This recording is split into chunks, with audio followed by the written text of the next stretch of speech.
অনেকেই বলে হলে থেকে রান্না করো তাহলে কি অন্যদের ডিস্টার্ব হয় না।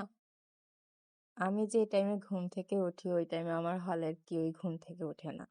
সো আমি ঘুম থেকে উঠে আমার পিঠা যা অর্ডার থাকে সবকিছু রেডি করে নেই। এই দিন আমার পিঠার অর্ডার ছিল 3টা, 2টা অর্ডার ছিল। 2টার মধ্যে একজনের 15 পিস চিতই পিঠা ছিল, আর একটা আপুর ছিল হচ্ছে নারকেল পুলি আর পাটিসাপটা। তো সকালবেলা প্রথমেই আপুর চিতই পিঠাটা সকালে ছিল, অর্ডার ডেলিভারি দেওয়া লাগতো, তো ওইটা আর নারকেল পুলিটা রেডি করে নিলাম। দেন এটা করার পর আমি চিতই পিঠা অর্ডার ডেলিভারিটা দিয়ে আসি।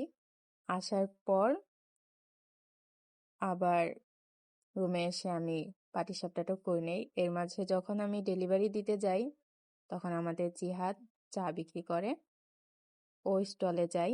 ও ইস্পাহানি থেকে একটা স্পন্সর পাইছে, যেখানে ওকে একটা কার্ড দেওয়া হয়েছে।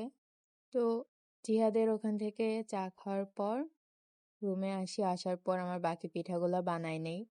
বানানোর পর একটু ঘুরতে বের হয়েছিলাম। দেন সন্ধ্যাবেলা আমার আরেকটা ফ্রেন্ডের সাথে দেখা, তো ওরে আমি কার্ড দেখাইতে নিয়ে যাওয়ার পর দেখি যে আমার কার্ডটা ডেলিভারি দিয়ে দিচ্ছে। দেন সেট করে ফেলি।